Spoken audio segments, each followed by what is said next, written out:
You hear that? That's the sound we all chase. That screaming, raw power when a guitarist pushes a string right to the edge. So how do you get that sound? Well, there's this old legend, right? You need heavy strings for a heavy tone. But is that actually true, or are we all just making our lives way harder for no good reason? Today, we are going to break down the myth of string gauge, from the snappy feel of a set of 9s to the punch-in-the-gut feel of 11s. All right, before we even get into the sound, the tone, let's talk about something way more fundamental. It's the one thing that connects you to your guitar. It's what you can feel right here in your own two hands. Yeah, we're talking about that physical relationship between you and the instrument. You know, that constant push and pull, that battle, or maybe partnership between your fingers and the strings. So check this out. It's all about a trade-off. On one hand, you've got lighter strings. They're slinky, right? You get these effortless bends. You can play all night without your hand cramping up, and your vibrato is just so much more expressive. But then you have heavier strings, and man, they fight back. They really make you work for it, which for sure builds up your finger strength. For a lot of players, that fight, that resistance, that's where they feel the bigger sound comes from. And that fight we're talking about, that's just string tension. But here's the kicker. It's not just about how thick the string is. Nope. It's a mix of the string's mass, what pitch you're tuned to, and this really, really important thing called scale length. It's literally the tightness you're feeling. Okay, here's a perfect example. I want you to imagine this. You take the exact same set of strings, put them on a Fender Strat and a Gibson Les Paul. The Fender is going to feel way stiffer. Why? That little bit of extra neck length, that scale length, adds just enough tension to completely change the feel. So the big takeaway here, your guitar itself is a massive part of this whole equation. All right, so that's the feel. That's what's happening in your hands. But how does that translate to what's coming out of the app? It's time to talk tone. Let's get into the magic that happens between that little piece of metal you're plucking and the magnets underneath it. This little guy right here, this is the heart and soul of your electric guitar sound. It's a pickup. And it's pretty simple, really. It's just a magnet wrapped with a ton of copper wire. It creates this invisible magnetic field, and when your string vibrates, it messes with that field. The pickup's job is to turn that disturbance into electricity, and that signal, well, that's your tone. So, where does string gauge come into play? It's a pretty simple recipe, actually, just 3 steps. 1, a thicker string means more metal, more mass. It just does. 2, all that extra mass creates a bigger vibration. It's a bigger wobble in that magnetic field. And 3, that bigger wobble creates what we call a fatter tone.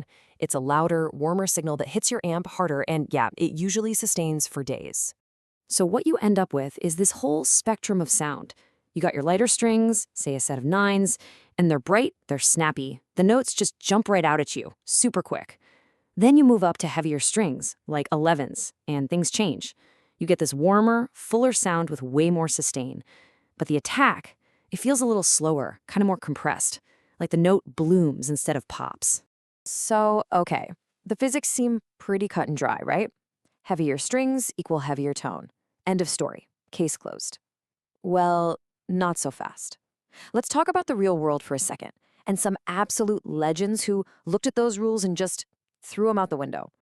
Okay, you might want to sit down for this one. Tony Iommi, the guy who basically invented heavy metal with Black Sabbath, plays on strings so light they're almost dental floss. A set of 8s. See, he had this accident at a factory that messed up his fingertips, so he had to find an easier way to play. So what did he do? He tuned way down, put on these super light strings, and, in the process, created one of the heaviest, most iconic sounds of all time. And what about Jimmy Page, the man behind the absolute sonic assault of Led Zeppelin? He was a 9-gauge guy. For him, it was all about dynamic range, you know? The ability to go from a whisper to a full-on roar.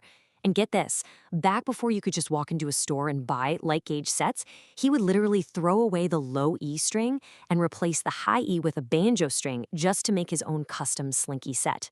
That's commitment. And then you have the Reverend Billy Gibbons from ZZ Top.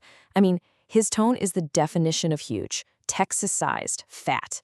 So what's he using? You guessed it, the complete opposite of what you'd think. 7s. I'm not kidding, .007s. Practically the lightest strings money can buy. So, what is going on here? How is this possible? Well, the answer actually comes from a killer story. See, Billy Gibbons used to be one of us. He believed the hype, He played on these thick, gnarly strings that you could tow a truck with. But one day, he's hanging out backstage with the one and only B.B. King. B.B. picks up Billy's guitar, tries to play a note, and just gives him this look. And he says, "Man, why are you working so hard?" And then B.B. King lets him in on this old school player's secret. He said back in the day, you couldn't just buy different gauges. So guys like him would buy a pack of strings, toss the heavy low E, shift all the other strings down a spot, and then grab a skinny banjo string for the high E. They were hacking together their own custom light gauge sets before that was even a thing. All for one reason, to make the guitar easier to play. That one conversation completely changed everything for Billy Gibbons. He realized he was spending all his energy fighting his guitar instead of actually playing it. And that, right there, brings us to the most important point of all of this: finding what's perfect for you. I mean, just look at this lineup. Any idea that there's one right answer is just gone. It's a myth.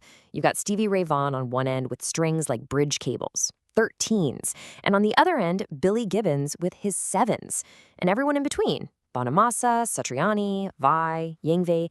It's a whole universe of different feels and sounds. They all found what works for them. So here it is, the bottom line. Your perfect string gauge has nothing to do with what I say or what some guy on a forum says is the right way. It is all about finding your personal balance. It's that magic sweet spot where the way the strings feel under your fingers helps you create the exact tone that you're hearing in your head. Just think about it for a second. We obsess over everything, right? Amps, pedals, pickups, wood types, the whole 9 yards. But your strings are the only part of that entire chain that you actually physically touch.